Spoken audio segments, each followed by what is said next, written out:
Louvarei o Senhor em todo o tempo. Os meus lábios sempre o louvarão. Minha alma se gloriará no Senhor. Ouçam os oprimidos e se alegrem. Proclamem a grandeza do Senhor comigo, juntos exaltemos o seu nome. Busquei ao Senhor e ele me respondeu. Livrou-me de todos os meus temores. Este pobre homem clamou e o Senhor o ouviu e o libertou de todas as suas tribulações. Provem e vejam como o Senhor é bom. Como é feliz o homem que nele se refugia. Venham, meus filhos, ouçam-me, e eu lhes ensinarei o temor do Senhor. Quem de vocês quer amar a vida e deseja ver dias felizes? Os olhos do Senhor voltam-se para os justos. O rosto do Senhor volta-se contra os que praticam o mal. O Senhor está perto dos que têm o coração quebrantado e salva os de espírito abatido. Estamos começando mais um encontro com a palavra. Como é bom começar um programa de rádio com o melhor livro do mundo, hein? A Bíblia. Esses são alguns dos versículos do Salmo 34. Em nosso estudo do livro de Salmos, já vimos que há diferentes tipos de salmos no inspirado inário. Temos os salmos de pregação do homem abençoado, os salmos de oração, que são mais emocionais e retratam uma experiência particular do salmista, os salmos de adoração e os salmos proféticos. Pode ser que um salmo seja uma combinação de vários tipos de salmos. Não é sempre que podemos classificá-los como um ou outro tipo de salmo. Existem salmos que se enquadram em todas as classificações. O Salmo 34 é um exemplo, ele é um mosaico dos diferentes tipos de salmos. Esse salmo fala de alguns sentimentos muito importantes e nos mostra como lidar com diferentes tipos de problemas emocionais. A pregação é um ponto forte nesse salmo que começa com expressões de adoração. O Salmo 34 nos mostra a importância de termos a perspectiva histórica na interpretação dos salmos.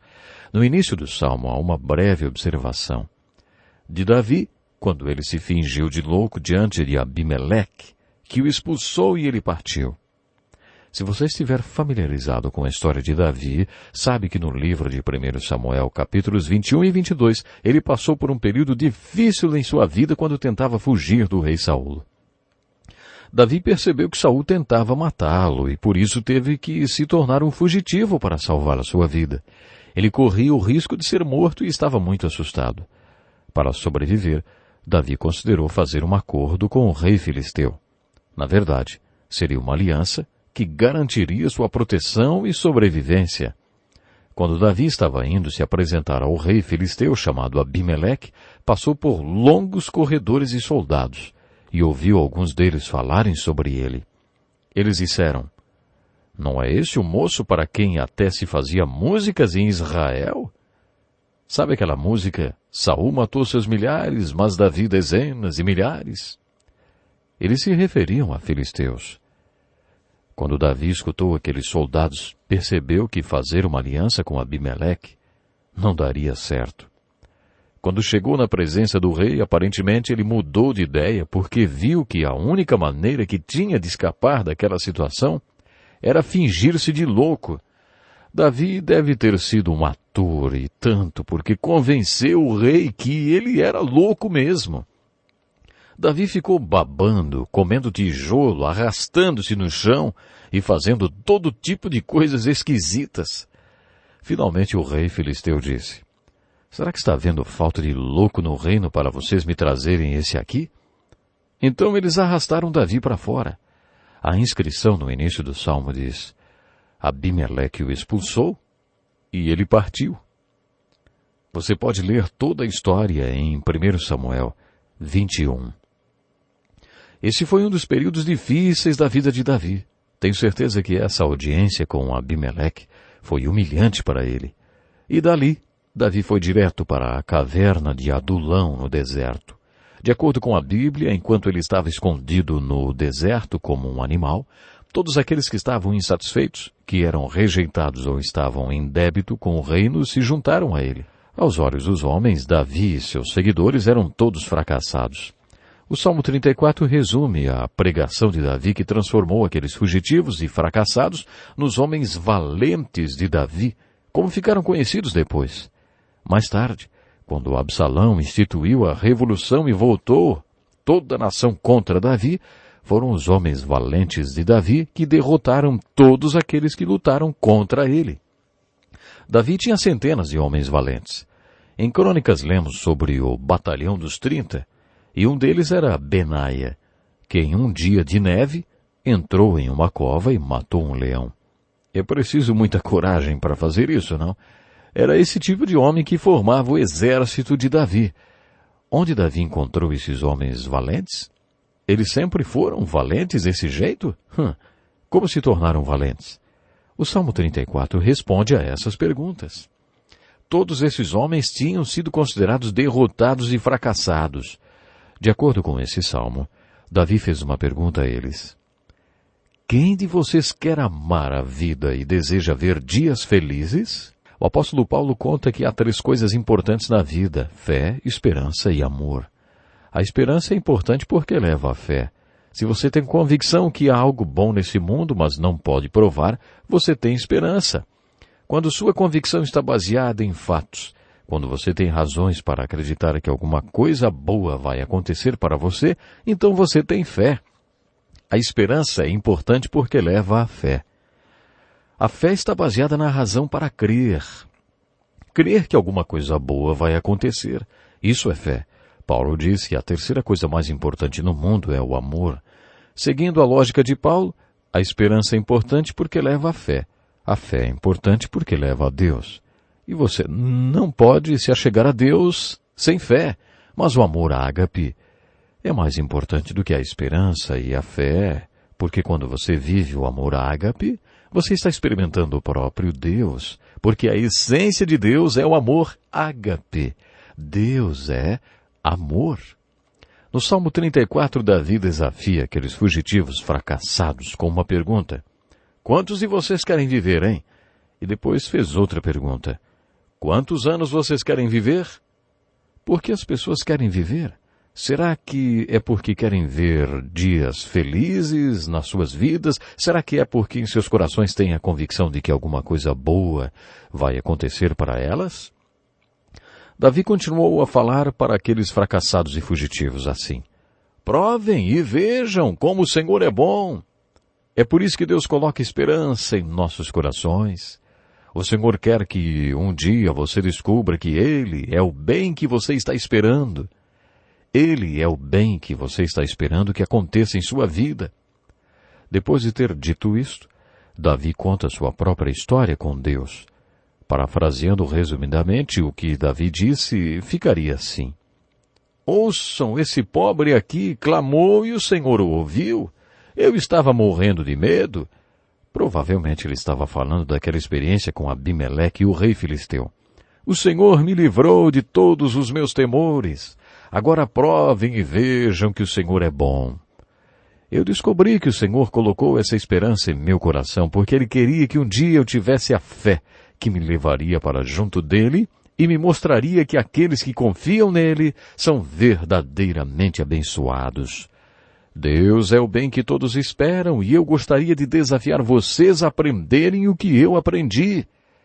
Provem e vejam que o Senhor é o bem que vocês estão procurando e vocês serão abençoados junto com aqueles que confiam nele.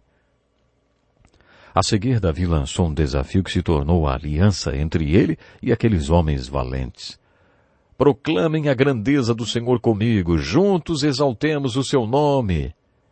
Essa foi a aliança que tornou aqueles fugitivos e fracassados nos homens valentes de Davi.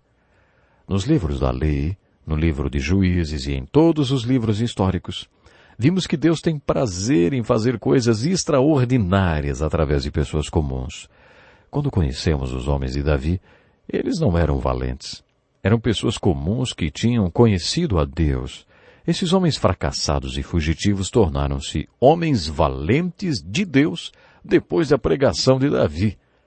Sempre ouvimos referências a Gideão que disse, meu clã é o menos importante de Manassés, e eu sou o menor da minha família. Sabe, Deus é especialista em chamar os Joões ninguém, vamos dizer assim.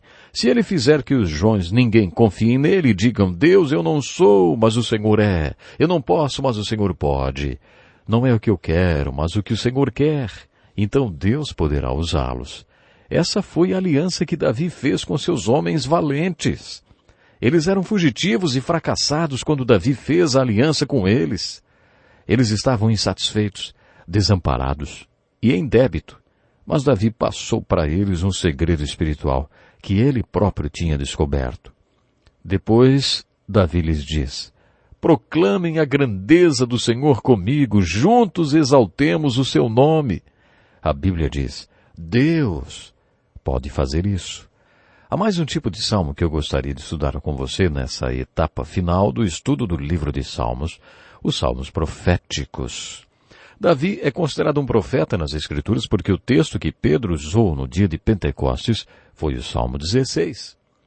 As divisas caíram para mim em lugares agradáveis. Tenho uma bela herança. Bendirei ao Senhor porque me aconselha. Sempre tenho o Senhor diante de mim. Com ele à minha direita não serei abalado. Por isso meu coração se alegra e no meu íntimo exulto. Até aqui o que vemos é apenas um lindo salmo, mas ele se torna profético quando Davi diz: mesmo o meu corpo repousará tranquilo, porque tu não me abandonarás no sepulcro, nem permitirás que o teu santo sofra decomposição. Nesse ponto, Davi não está falando de si mesmo. Pedro destaca isso no dia de Pentecostes. Quando Pedro pregou sobre o Salmo 16, naquele dia, ele disse: irmãos, posso dizer-lhes com franqueza que o patriarca Davi morreu e foi sepultado, e o seu túmulo está entre nós até o dia de hoje. Se hoje você for à Terra Santa, poderá visitar o sepulcro de Davi. Até hoje a tumba de Davi está lá. Davi morreu e seu corpo se decompôs. Por isso Pedro assinala que Davi não falava de si mesmo, mas ele era profeta e falou da ressurreição do Cristo. Quando Jesus ressurgiu da morte, ele cumpriu a profecia do Salmo 16. Esse cumprimento da profecia torna o Salmo 16 um salmo profético. O Salmo 2 também é um salmo profético. Por que se amotinam as nações e os povos tramam em vão? Os reis da terra tomam posição e os governantes conspiram unidos contra o Senhor e contra o seu ungido, referindo-se ao Messias, e dizem: façamos em pedaços as suas correntes, lancemos em nós as suas algemas. Do seu trono nos céus, o Senhor põe-se a rir e caçoa deles. A seguir descreve a vinda do Senhor. Tu as quebrarás com varas de ferro e as despedaçarás como a um vaso de barro. Quando Jesus veio pela primeira vez, eles puxaram sua barba, bateram nele, colocaram uma coroa de espinhos em sua cabeça, cuspiram nele e o crucificaram. Esse texto nos diz que da próxima vez não será desse jeito. Imagine todos os povos pagãos da terra e depois imagine um vaso de porcelana chinesa. Agora imagine uma barra de ferro batendo nesse vaso e deixando-o em pedaços.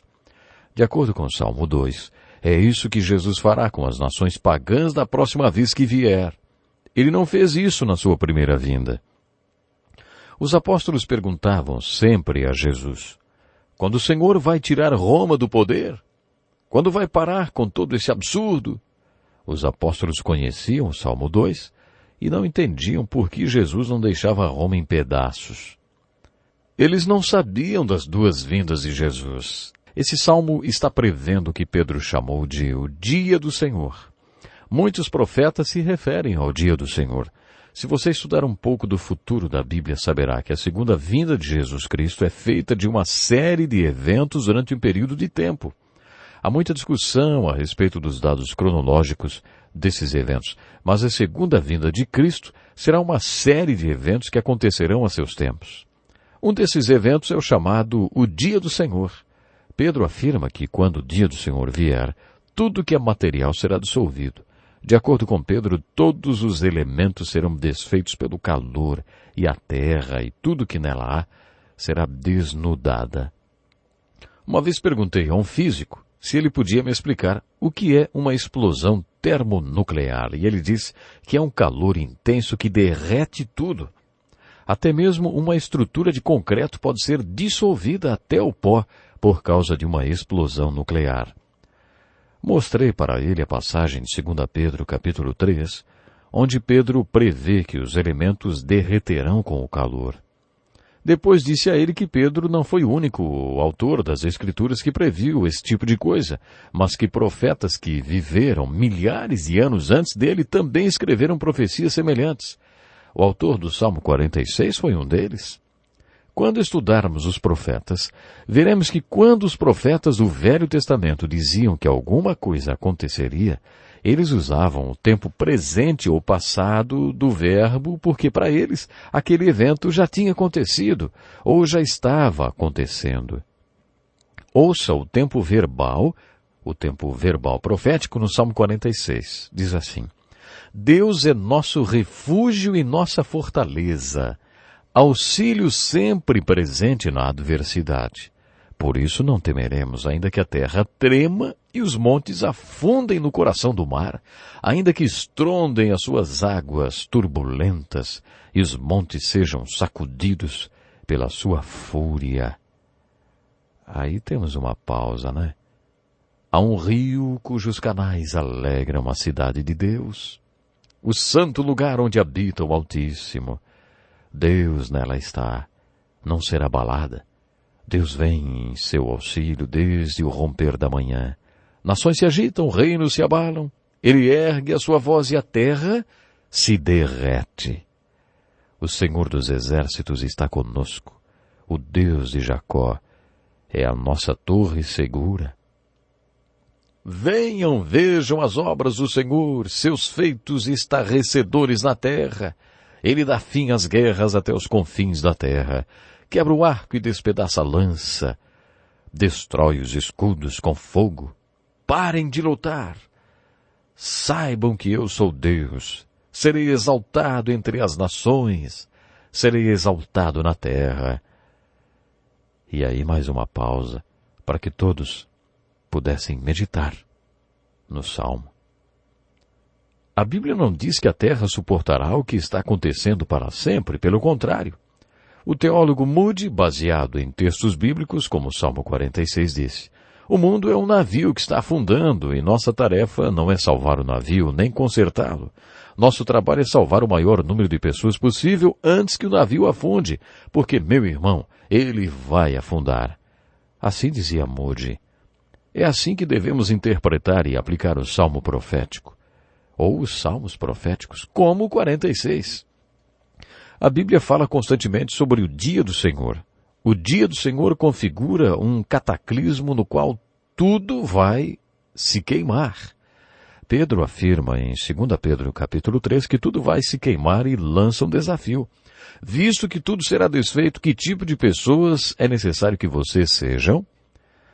Será que devemos ser dados às coisas materiais ou devemos estar desenvolvendo o nosso homem interior, que não perece, que é eterno, e as coisas espirituais que não podem ser abaladas nem destruídas? O autor do Salmo 46 começa a compartilhar as suas profecias como Pedro concluiu seus pensamentos proféticos, prevendo um cataclismo devastador na terra. De acordo com o Salmo 46, essas são as más notícias. As boas notícias são: Deus é nosso refúgio e a nossa fortaleza, auxílio sempre presente na adversidade. A seguir, o salmista usa uma linda metáfora para nos falar mais sobre essas boas novas. Há um rio cujas correntes, ou cujos canais, alegram a cidade de Deus, o santo lugar onde habita o Altíssimo. Deus está nela, não será abalada. Deus vem em seu auxílio desde o romper da manhã. O que significa esse rio? O rio é o povo de Deus correndo pelo mundo em direção à cidade de Deus, que é o céu. O povo de Deus, portanto, é parte permanente do que é eterno. É por isso que devemos valorizar o povo de Deus e nos sacrificar para que a verdadeira igreja de Jesus Cristo seja edificada.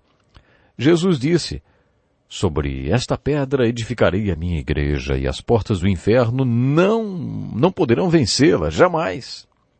O que é essa igreja que está sendo edificada por Cristo? No Salmo 46, a igreja é aquele rio que corre pelo mundo em direção à presença do Deus eterno. Quando chegamos na metade do Salmo, temos uma descrição do dia do Senhor. Nações se agitam, reinos se abalam. Ele ergue a voz, e a terra se derrete. Esse relatório de destruição refere-se a um evento futuro, mas é escrito no tempo presente. É o tempo verbal profético. E no meio dessas notícias más, nós lemos: o Senhor dos exércitos está conosco. O Deus de Jacó é a nossa torre segura. Novamente temos uma visão do cataclismo, do futuro narrado no tempo presente, como se já estivesse acontecendo. Venham, vejam as obras do Senhor, seus feitos estarrecedores na terra. E no meio desse salmo profético, descrevendo o terrível dia do Senhor, encontramos esses versículos com conselhos inspiradores. Parem de lutar.